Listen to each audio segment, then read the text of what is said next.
ये बुलावा है।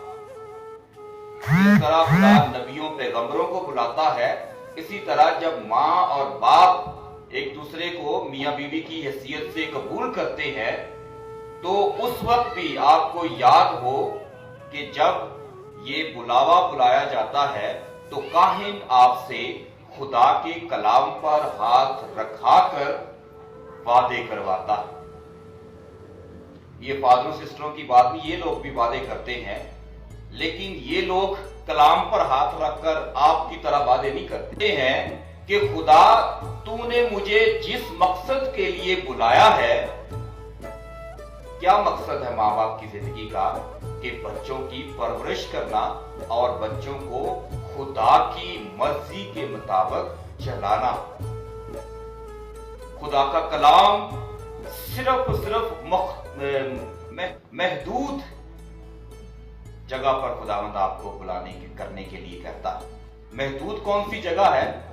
खुदावंद आपको सिर्फ जितने बच्चे आपको दिए गए हैं उनकी जिम्मेदारी आप पर, माँ बाप पर। चर्च में तो बाद में बच्चे आते हैं और फिर वो पुरानी बातें दोहराता हूं कि माँ बाप बच्चों की पहली दरसगाह, मजहबी तालीम की भी, माशरती तालीम की भी, दुनिया की तालीम की भी। और जिस किस्म की तरबियत आप अपने बच्चों की करते हैं वो माँ बाप की शनाख्त करवाते, खानदान की शनाख्त करवाते। और जब भी बच्चा अच्छाई की तरफ जाता है तो सलाम किसको पेश किया जाता है? माँ और बाप की तरबियत को। तो आप समझे कि कितना खास बुलावा है माँ और बाप होना। ये बात समझ गए ना कि ये बहुत बड़ी जिम्मेदारी, कोई छोटा काम नहीं है। तरबियत में है क्या कि आपने बच्चों को खुदा की तरफ लेकर आना है, छोटे बड़े की तमीज सिखानी। और ये जो बातें मैं आपको बता रहा हूं आज के दौर के बच्चों को बुरी लगती है। किसी को सलाम करना, किसी का अदब करना।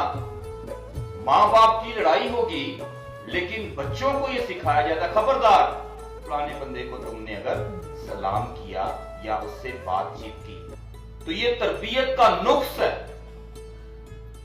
ये माँ बाप की तरबियत का नतीजा कि वो अपने बच्चों को, क्योंकि खुदावंद कलाम में क्या सिखाता है कि अपने दुश्मनों से प्यार करो। और माँ बाप कहते हैं कि नहीं, जेड़े साडे दुश्मन और तुहाडे भी दुश्मन। तो कॉन्ट्ररी यानी कि मसीह की तालीम और माँ बाप की तालीम में फर्क आ गया ना।